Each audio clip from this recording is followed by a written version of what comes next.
She blocked her husband before her solo vacation. When she came back, he was gone forever. She unzipped her suitcase, still smelling like ocean air and freedom, expecting to find her husband waiting with that passive-aggressive silence he'd perfected over 12 years of marriage.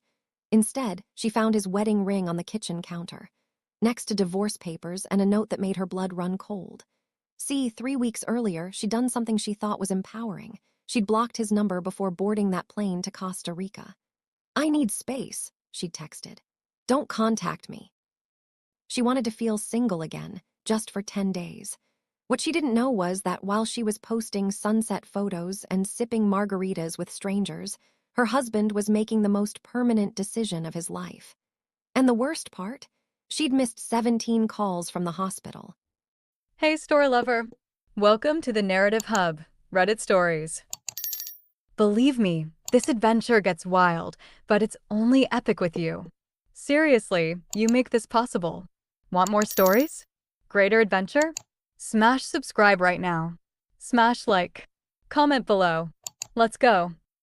Her fingers, still tanned from the tropical sun, trembled as she picked up the note. The paper was crisp, the handwriting unmistakably his. It wasn't a letter, it was an indictment. "They called 17 times. I guess you were too busy finding yourself to answer. By the time you read this, I'll have found a way to lose myself. Forever, don't look for me." Jennifer Smith's breath hitched. The hospital. Panic, cold and sharp, pierced through the pleasant haze of her vacation. She snatched her phone, her thumb fumbling as she navigated to her recent calls. Nothing. Of course not. She had blocked him. With a surge of adrenaline, she dialed the main city hospital. "I'm checking on a patient," she said, her voice tight.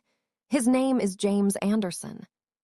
The receptionist's polite tapping on the keyboard felt like a drumbeat counting down the seconds of her life.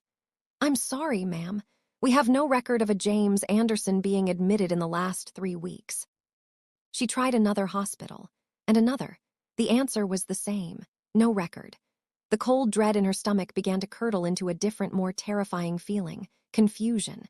If he wasn't in the hospital, then what were the 17 calls about? Was this a trick? A cruel, elaborate punishment for her 10 days of radio silence? This was the game they played. A cutthroat competition of emotional chess where every move was designed to wound. She wanted to prove her independence. It seemed he was determined to win the final match. The silence of the house became deafening. His clothes gone, his toothbrush gone, their wedding photo on the mantelpiece turned face down.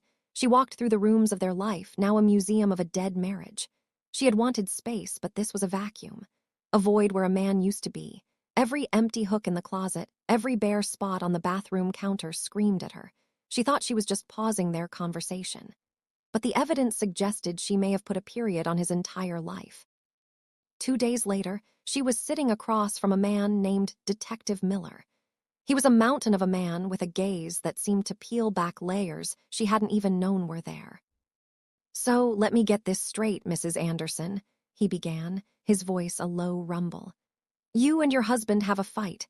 You book a solo flight to paradise, and just before taking off, you block all communication with him." "I needed a break," she said, the words sounding flimsy even to her own ears.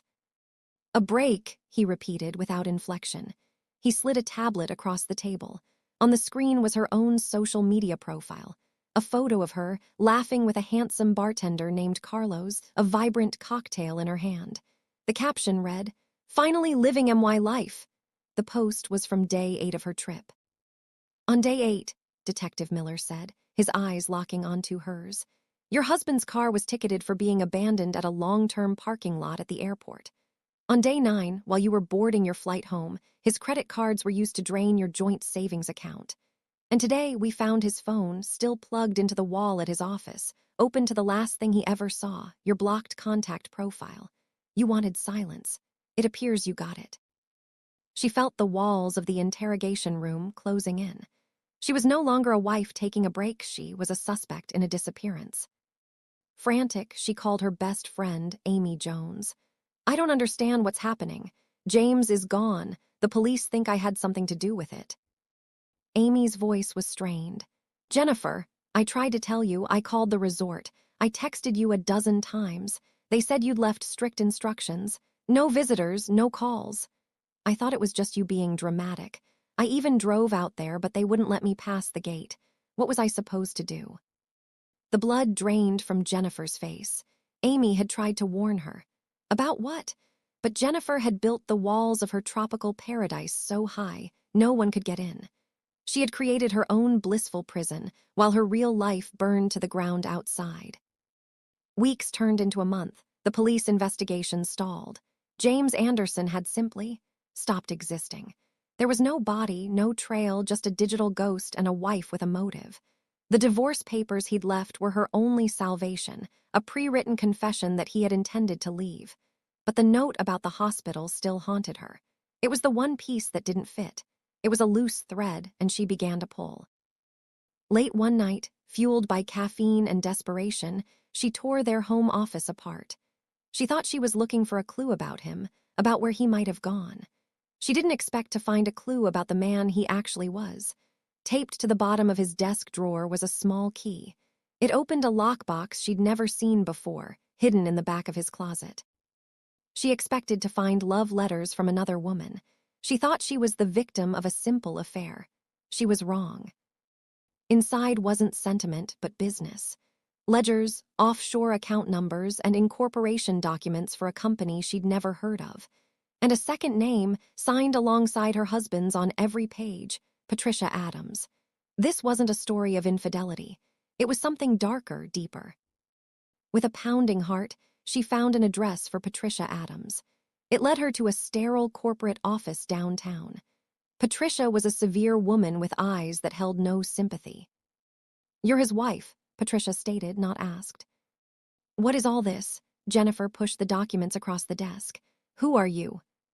Patricia let out a dry, mirthless laugh. "I was his partner, and your husband, Mrs. Anderson, was a thief. He wasn't running from you. He was running from people who don't file police reports, people we owed a great deal of money to."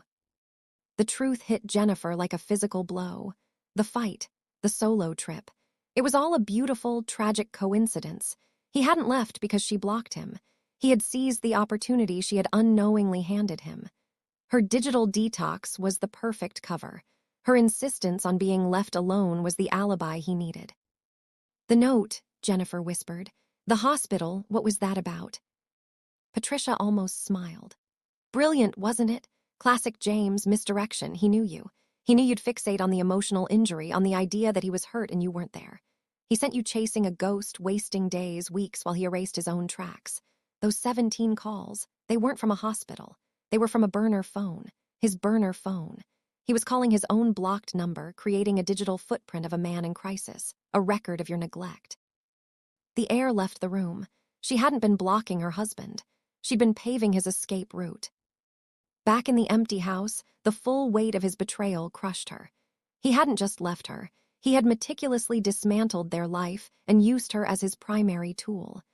He had made her a suspect in his disappearance to ensure no one would look for the real culprit, himself. Then she saw it. Tucked inside the now empty lockbox, something she'd missed.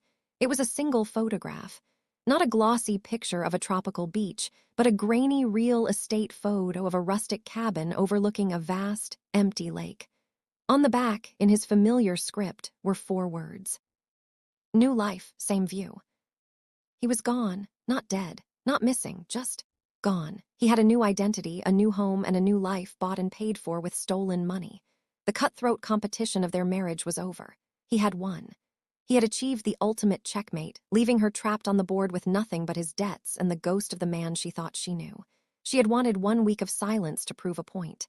He had used it to prove he was already gone, and the silence he left behind wasn't temporary. It was forever.